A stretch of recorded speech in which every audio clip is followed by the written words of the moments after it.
Maaf saya belum bisa menjadi seorang prajurit. Mungkin tahun depan Tamtama gelombang 1 saya ingin tes lagi.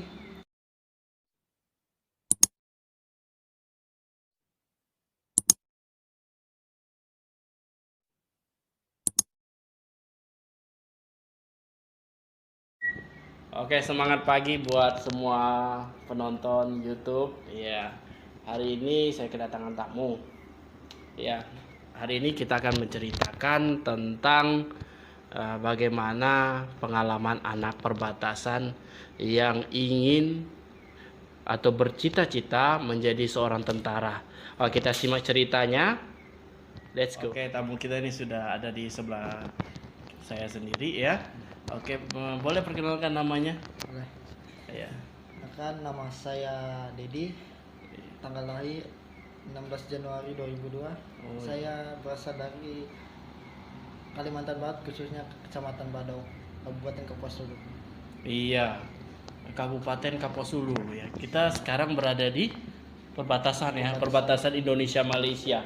Ya, luar biasa loh. Di perbatasan Indonesia Malaysia ada seorang anak yang luar biasa yang punya cita-cita, tidak pernah patah semangat ya.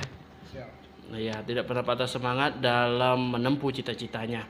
Oke, kita tanya-tanya lagi ya. Iya, yang saya dengar ya, yang saya lihat bahwa uh, Dedi ini adalah seorang yang sangat tangguh. Saya bilang sangat tangguh dalam menggapai cita-citanya loh. Kenapa saya bilang begitu? Dia sudah 2 kali ikut tes dan gagal. Ya, belum berkesempatan untuk lulus. Ya, benar ya, Ded ya? Betul. Iya. Oke, hari ini saya mau tahu cerita tentang kamu waktu mengikuti tes ya. Itu bagaimana rasanya? Waktu mengikuti tes rasanya senang, banyak kawan dari seluruh Kalimantan Barat, ada juga yang berasal dari Pulau Kalimantan Barat, tapi mereka ada yang ikut tes juga di Kodam 12 Tanjung Pura misalnya. Di situ kita bisa berbagi pengalaman kepada kawan-kawan, ya ada sekarang kawan yang sudah lulus, bisa berbagi pengalaman bagaimana cara untuk lulus. Oke, yang mau saya tanyakan, bagaimana persiapan waktu Anda mengikuti tes tentara? Persiapan awal adalah yaitu satu, menjaga fisik, kesehatan, dan beras. Contohnya KK, KTP, KTP pribadi, KTP orang tua, dari ijazah SD, SMP, SMA, SKU-nya kita fotokopi, menjadi banyaklah kita fotokopi, habis itu kita legalisir di daerah masing-masing. Contohnya seperti KK, KTP kita legalisir di kantor Capil ada di kota Putus Sibau. Iya. Dari situ kita bisa fotokopi. Sesudah itu berarti persiapan kamu sungguh-sungguh luar biasa matang berarti ya. Sebelum kita tes itu kita harus persiapkan matang-matang dulu persiapannya tuh. Iya, persiapannya seperti apa sih? Olahraga kah atau lari 1000 meter kah atau sampai nak pulang-pulang, itu gimana ceritanya? Boleh ceritain. Kalau pembinaan fisik itu bisa kita lakukan setiap pagi atau sesudah bangun, kita lari. Siangnya kita bisa lari siang sekitar 5 menit atau 12 menit, mengikuti tes latihan. Tes bina fisik itu kan tidak perlu banyak, yang penting tekun. Sebelum kita mengikuti tes, sebelum sekitar 2 bulan sebelum tes, sesudah itu kita bina fisik, kita belajar tes mental ideologi. Kita ada mental ideologi tentang sejarah Indonesia dan lain sebagainya. Banyak juga ya berarti yang harus dipelajari jadi seorang tentara ya. Banyak. Bukan cuma fisik ya, tetapi otak juga ya. Harus kita memahami tentang mental ideologi. Banyak sekali yang harus kita pelajari tentang kesehatan jiwa seseorang calon prajurit sebagai chassis. Itu banyak sekali. Banyak sekali ya. Wah, luar biasa ya. Hari ini kita kedatangan orang yang luar biasa. Tapi semangatnya juga, yang nonton jangan lupa like, subscribe ya. Di bawah juga komen ya, jangan lupa. Ya, kita akan lanjutkan. Oke. Apa sih yang membuat kamu mempunyai cita-cita jadi seorang tentara? Ya, kenapa tidak pilih jadi seorang dokter, ya kan, jadi yang lain-lainnya yang bisa dapat uang gitu kan. Ya, kenapa kamu memilih jadi seorang tentara yang luar biasa? Jadi saya niat ingin menjadi seorang abdi negara, khususnya tentara. Rumah saya itu pas depan Kotis Satgas. Wih, Ya luar sekarang biasa. Satgasnya 133 Yuda Sakti. Saya di situ, rumah saya di depan Kotis.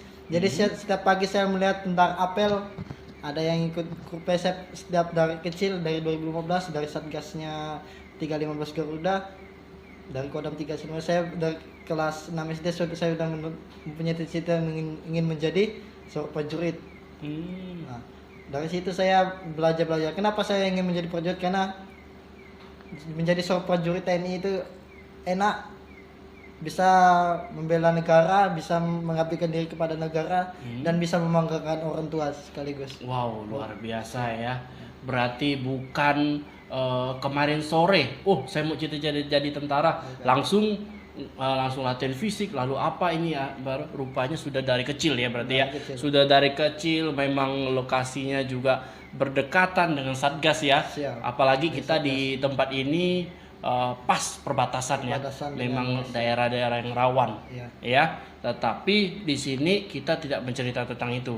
Kita cerita tentang pengalaman kamu ya, bagaimana kamu masuk jadi tentara ya kan. Oke. Oke, sekarang saat di tes tentara kemarin ya, di tes di apa, di asrama ya di situ ya. Ya di asrama di Korem sama di Rindam juga. Oh gitu. Ya di sana itu situasinya seperti apa sih? Boleh bagi-bagi cerita dengan kawan-kawan kita yang rencana mau masuk tentara ini kan, masuk tes TNI ya. Boleh ceritain. Pertama pengalaman saya itu datang di sana itu, satu, banyak kawan, banyak teman-teman. Luar biasa ya. Ya ada yang dari kampung lain, dari contohnya dari perbatasannya, contohnya perbatasan Sambas, perbatasan Tikong. Di situ kita bisa berbagai pengalaman satu sama lain. Walaupun saya belum lulus, tapi saya sudah mempunyai kawan banyak. Ada yang sudah lulus menjadi seorang prajurit, ada yang belum, tapi kan tidak mematahkan semangat saya untuk menjadi seorang prajurit. Di situ kita bisa berkumpul, bisa bersama-sama berlatih. Bertukar cerita lah ya. Nah, bertukar cerita bagaimana cara mengisi mental ideologi, cara mengisi kesehatan jiwa, cara ikut kesehatan, bagaimana apa yang kita harus perbaiki, contohnya gigi berlubang harus kita apakan, kita tambah gigi yang tidak bisa kita tambah, kita cabut begitu. Oh begitu ya. Berarti di sana selain kamu punya kawan, punya banyak masukan dari kawan-kawan kamu, ada nggak di sana yang juga sudah berapa kali ikut tapi belum berkesempatan untuk masuk? Ada kawan saya itu, tapi sekarang sudah masuk. Dia berasal dari Kabupaten Sambas. Ya, di Sajingan dia. Iya, sudah berapa kali? Dia sudah tes 6 kali, 7. Wow, Pas luar biasa kemarin ya. gelombang pertama Tamtama 2020, dia sama-sama dengan saya. Alhamdulillah dia lulus. Iya. Ya, pas umur terakhir dia. Saya sangat senang lihat dia lulus. Tapi walaupun saya belum lulus, tapi tidak mematahkan semangat saya untuk menjadi seorang prajurit. Wah, luar biasa. Bukan cuma 3 kali, 4 kali, tetapi 6 kali. Kali di luar sana lebih banyak, ada yang 10 kali, Pasti ada yang lebih dari itu untuk mencoba menggapai cita-cita sebagai seorang tentara ya, seorang prajurit ya. Luar biasa ya. Ini sangat mengharukan ya cerita ini ya. Luar biasa. Di sini ya, waktu Anda merasa gagal, apakah menyurutkan semangat waktu itu? Saya bagi pengalaman, saya pertama tes itu 2019, Tamtama gelombang kedua yaitu bulan 10 2019. Di situ saya tes dari awal sampai Pantai Pusat, saya gugur di Pantai Pusat. Di situ saya gugur karena alokasi juga. Di situ saya ada rasa kecewa, ada rasa sedih karena kita belum bisa membanggakan orang tua. Tapi tidak mematahkan semangat saya untuk mencoba lagi. Dia bisa, kenapa saya tidak bisa? Iya benar itu. Semangat kita semua harus lebih ya, lebih daripada cita-cita kita. Kita harus punya semangat. Ya. Di situ saya sesudah tes itu saya balik balik ke kampung halaman, saya datang itu kepada orang tua, kepada ibu saya karena ayah sudah almarhum. Jadi saya bilang, ibu, maaf saya belum bisa menjadi seorang prajurit. Mungkin tahun depan Tamtama gelombang 1 saya ingin tes lagi. Akhirnya sesudah itu saya membina fisik dari awal sampai akhir lagi. Administrasi yang belum lengkap, yang sudah lengkap saya susun kembali dari kakak KTP semua. Sudah itu saya kemarin itu 2020 gelombang pertama saya coba lagi ikut daftar. Iya. Tapi nasib berkata lain, saya gugur lagi. Oke, itu luar biasa pengalaman kamu ya. Oke, yang teman-teman nih ingin tahu ya, sahabat-sahabat kita di luar sana ingin tahu apa sih yang membuat kamu sangat terkesan waktu kamu di dalam tes itu. Yang sangat-sangat kamu terkesan ya. Yang sangat terkesan adalah di situ kita merasakan jiwa kurasa. Satu kena Jiwa apa? jiwa kurasa. Jiwa krosa ya. Ya. Luar biasa. Satu kena marah, semuanya kena marah. Oh, Satu gitu. suruh push up di situ. Nah, di situ kita bisa juga berbagi pengalaman seperti kawan kita sekarang lagi pendidikan kan. Ada nanti kalau pas menyembuhkan atau bisa disempatkan video call, kita bisa berbagi pengalaman.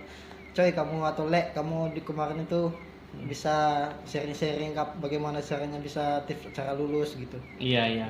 Oh gitu ya, yang terkesan ya. Iya, terkesan. Ya waktu digembleng apa? Fisik kamu gimana? Fisik mental. Pas digembleng fisik dan mental saya, lelah ada, Oh, lelah. iya. Pas Pasti ya. sudah tes itu kita menunggu hasilnya lagi. Di situ kita melelah, capek menunggu kita gantian tesnya kan. Di situ.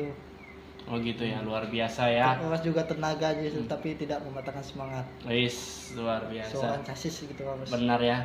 Jadi menurut kamu masih ada minat lagi enggak untuk ikut serta lagi di pendaftaran atau pembukaan ya TNI? Saya pasti ikut lagi semasih umur saya masih bisa. Iya. Kenapa saya tidak ikut lagi? Kawan saya sekarang pendidikan bisa lulus, kenapa saya tidak bisa? Itu prinsip saya. Yes, iya. Luar biasa ya. Oke, intinya itu ya, Tidak patah semangat. tidak patah semangat ya. Yang pertama inti dari Abang Dedi ini adalah dia punya tekad, dia punya cita-cita, tidak terputus hanya untuk sekali, 2 kali, 3 kali gagal, masih ada lain waktu ya. Luar biasa. Di dalam hatinya satu adalah TNI memang kebanggaan bangsa kita, yaitu bangsa Indonesia. Ya, tekad yang kuat akan membuat bangsa yang hebat. Benar ya Bang ya? Betul. Iya benar ya. Oke, tetap ya Bang ya, junjung tinggi cita-citamu ya, Ya. supaya Indonesia menjadi kebanggaan kita bersama. Oke, terima kasih ya Bang Dedi ya untuk ceritanya, berbagi cerita tentang di mana suatu tes dilakukan ya, cara-caranya ya kan, apa yang perlu kita persiapkan sebelum tes. Makasih ya sebelumnya. Oke, terima kasih untuk penonton, untuk para subscriber yang ada dimanapun. Ini adalah cerita yang luar biasa seorang anak perbatasan yang tidak pernah lelah untuk berjuang mencapai cita-citanya. Oke, kita doakan untuk tes berikutnya ya bisa lulus ya. Amin ya. Amin. Oke, sampai di sini channel kita. Ikuti channel-channel yang lainnya di cerita-cerita selanjutnya yang luar biasa di perbatasan.